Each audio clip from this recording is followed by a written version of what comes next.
I found this Jeep Cherokee XJ in unusually clean and bone stock condition. In 6 years and 29,000 miles worth of ownership later, I've been upgrading it little by little, and I think I've struck the fantastic balance between reliable daily and dependable trail rig. This video is going to be a total run-through to cover everything I've added to this legend over the years for an OEM Plus build that's truly given me the best of both worlds. And if you're new to this channel and into XJs like this one, making yours better and seeing how to do that, make sure you subscribe and hit the notification bell now, because we sound like the same guy. Because I am always cherry picking parts of other builds, so since my interior video got so much buzz, I figured I'd do the same thing with an exterior walk around to update you on where this build is today. I'll drop QRs on the screen and the whole link list down below. Absolutely use the chapters to jump around, because we're covering mods big, small, and everything in between. If it's on this Jeep and not from the factory, I'm showing it to you.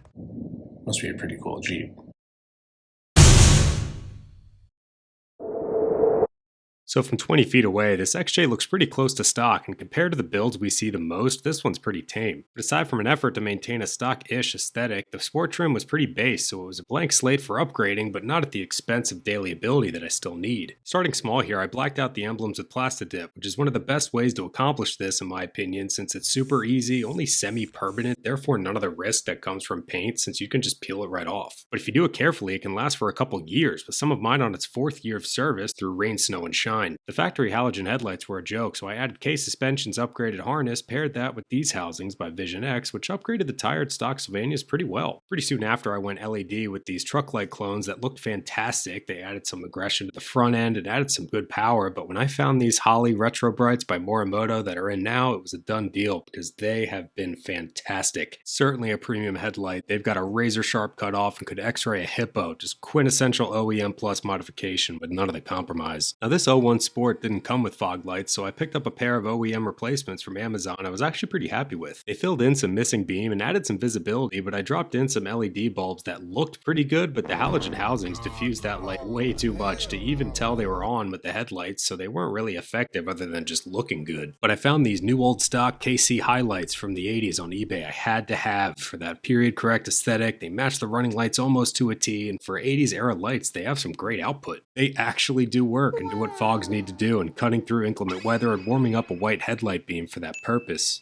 Mounting these up meant fabricating a mounting solution, and by that I mean hacking a few mending plates to bits and mitigating vibration by sandwiching rubber washers between them. The housings aren't water resistant, so every once in a while I seal them up with some silicone for some peace of mind. It ain't pretty, but it's honest work. But you can absolutely accomplish the same look here with less effort with OEM replacements plus this orange film, which is very much what I'm going to do when these rust out. Next up, I added some subtle meshing behind the grille. Got a new condenser as part of my still ongoing quest to reclaim AC, and this mesh added some protection and some subtle styling. I cut and shaped this black mesh I sourced from Amazon, and it turned out beautifully. Just really understated mod that gives the grille a more premium aesthetic and keeps my silver condenser from looking like a city window unit. I'll link my step-by-step install video at the top of the screen if you want to do the same thing for yours. I installed these tow hooks to give me some recovery points up front. They tie into the unibody, and they've already kept some bad days from being worse days, just from being able to make a simple straight line pull recovery like this one.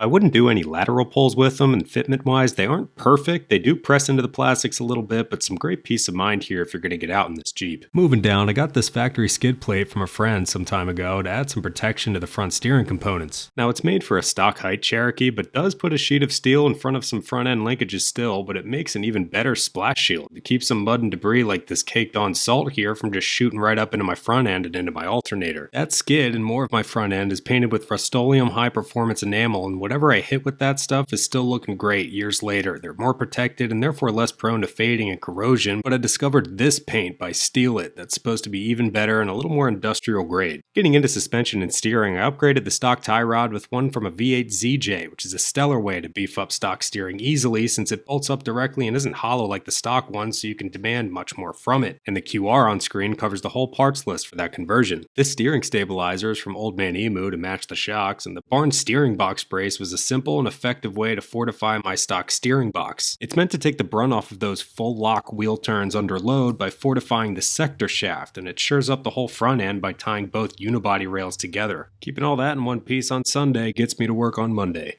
I'm running a JKS adjustable track bar to correct the geometry brought on by the small lift. Now, JKS is definitely a gold standard along with their sway bar disconnects, which cosmetically have seen better days. I blame Northeast Road Salt for that, but they still work like a charm. Just having that disconnectable sway bar is a massive capability gain off-road for floating over stuff and getting full articulation. Everything else up front is either original or stock. The ball joints and U-joints are Spicer. Just another gold standard, but plenty of folks say they do just fine with Moog. I'll leave it up to you guys in the comments. But let's get into the lift. It's a 2.5-inch kit I sourced from DPG Offroad. Dirk is a real one, he runs that show, and the Old Man Emu springs, coils, and shocks make a really versatile and comfy ride. At least as comfy as you can expect an off-road toaster designed in the 80s to be. With the sway bar disconnected, it glides right over whoops. I didn't want anything too stiff or anything over 3 inches where driveline modifications start going from a nice to have to mandatory. It's just more of an overland and versatility focused kit. The clearance and down travel is just enough to get me through most of what I'd ever put this XJ through, but the open diffs definitely keep me honest. Now this coil spacer has me closer to 3 inches up front. It was to level things out before the new leaf settled, so 4 years later we do have a slight donk in the back, but in general plenty of space to fit my 30 by 9.5 BFG KO2s, which really makes this whole package perfectly dailyable with zero rubbing. Just make sure you tune your bump stops in the front and back, even on those 30s if you're planning on stuffing those all away, because those wheel wells are only so big. But I am one Philly road nail away from justifying a new set, so if someone could talk me in or out of upsizing to 31s, I'd really appreciate some perspective there. These adjustable bump stop perch plates came with the lift kit. They let me adjust my bump stop setup with hockey pucks, and since I deleted my rear sway bar as part of the lift install, I paid for it when I wasn't bump stopped correctly. So some fresh ones were in order to keep me from popping any more bumper caps. They're just OEM replacements.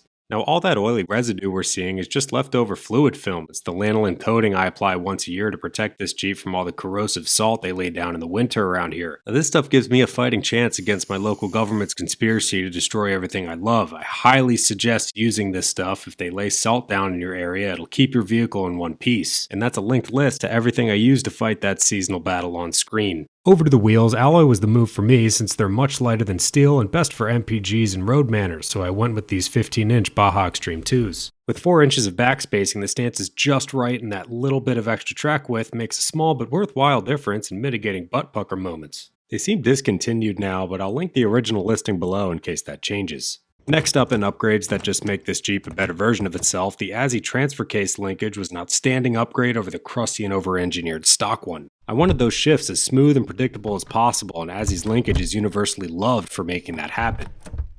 Moving on to some more exterior add-ons, I get asked about these flare extensions a lot. I wanted to run these rare OEM mud flaps, I really did, but I was just gonna crush them stuffing tires. So I found these extensions by Easy Flares, and while they don't protect the paint as well as mud flaps would, I don't see anyone else running these. I'm not sure why. They go on easy, add some aggression, and I only rub on them if I really stuff those tires. They let me know if I'm getting close to popping a fender flare until I actually bump stop the fronts correctly. Now I don't know why it took me so long to grab a set of these, but as I mentioned before, my AC is out, and these AVS vent shades let me crack the windows without dealing with as much noise and vacuum in here at high speeds, but also being able to vent the windows when it's raining to defog.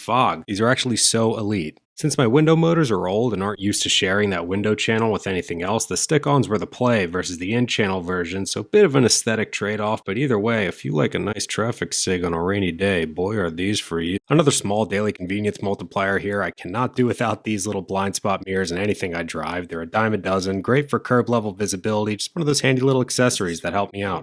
Now this is ceramic coating. I use it on these once faded mirrors to restore and protect them. I use Cerakote for this because it's a fantastic semi-permanent way to bring back faded plastics and it protects them from the UVs that cause that. All of my plastics had it at one point before I switched them all out with OEM replacements recently, but they'll be getting it soon too. I always suggest Cerakote since it works so well and lasts so impressively long. Plus water beads right off it, so washes get a lot easier. The door trim is a little too far gone to be Cerakoted effectively, so these are painted with SEM black paint, which is the best paint I've found for matching the factory matte finish and better than Duplicolor and Rust-Oleums. Just be sure to use a plastic adhesion promoter primer for the best long-term results.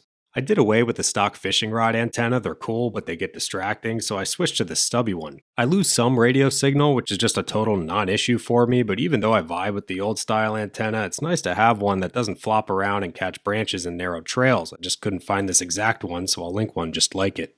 Over to the engine bay here, a couple small things going on, starting with the popular defense against the precats they put in this 01. They tend to promote a lot of heat soak issues, so I installed Design Engineering's heat wrap kit to insulate the fuel rail, manifold, each injector, plus their fuel line wrap to keep this 4.0 from boiling its own fuel. I'll be installing an aux fan override switch soon, but the wrap certainly helped some symptoms I started to get, and I have a video on this kit too, so I'll link it on screen. I'm a sucker for collecting XJ factory options mine didn't come with, and found this OEM computer cover. It's just some easy mud protection on an otherwise exposed computer that can still be had for $30 off of eBay. Next up in mundane under the hood doodads, I bet my left that your original factory bay light is either no longer there or a decrepit fossil like mine was, so I found a Mopar one that mounts in the factory location. It's got about as much light output as a cherry tomato, but I'll link an LED version here. But I'll tell you what has to be my favorite and most satisfying quality of life upgrades are these hood struts that make opening the hood a two-finger operation. Not having to fiddle with a hood prop and the weight of a hood in general is a gift that will never stop giving. It's such an underrated upgrade with how often we have to be in here, and they're a breeze to install. These are made by Spiker, but this is a more affordable set on Amazon that do the exact same thing. And this is just a battery hold down. You'll want one of these if you're doing any trail riding at all. Everything else is totally stock in here, and rightfully so. The 4.0 is a blessing we'll never get again and reminds us of just how bad things have gotten. Oh my god, bro. Oh, hell no, man. What the fuck, man? Good night, sweet friends. Keep it up. Heading over to the back, I just installed these aux beam LED bulbs to upgrade my tail lights, signals, and reverse lights. Replacing tired halogens with LEDs can be a real game changer with the safety, efficiency, and visibility upgrades that come with that if it's done right. For one, being able to see behind me at night has just been marvelous, but I'm actually reviewing these where I'll put them on trial and test their performance in my next video, so if you're deciding on which of their bulbs matches your use case, you'll want to catch that for some clarity there, but I'll just drop the discount code they sent me below regardless. This Curt Class 3 hitch is just a crucial rear recovery point and really just a key base to cover capability-wise, and I added this receiver plug to protect it from getting chipped up and rusted while I'm not using it, and it comes in handy for those city parking love taps. And lastly, I dropped in this Banks Monster Catback exhaust kit. It's all stainless steel, so it won't rot out like the turd it replaced, and to me, the note is perfectly deeper than stock without jacking up the noise. It's handsome, it's much less expensive than MagnaFlow systems, and a really satisfying OEM Plus upgrade. This install came with some lessons learned, so I'll link my A to Z install video up top in case you're eyeing one of these up for your Cherokee. But I'm so proud of how far this build's come over the years, and honestly, I'm just as proud of not having taken it further than this. This build gets me to where I need to go first, where I actually want to go after, sternly but forgivingly reminds me of that balance by setting boundaries, but gets me all the way back home at the end of the day. And that, my friends, is the beauty of an OEM Plus built XJ. I hope this walk around helped inspire your build, and you can follow mine more closely on Instagram where I'm a lot more active. That's ALS01XJ.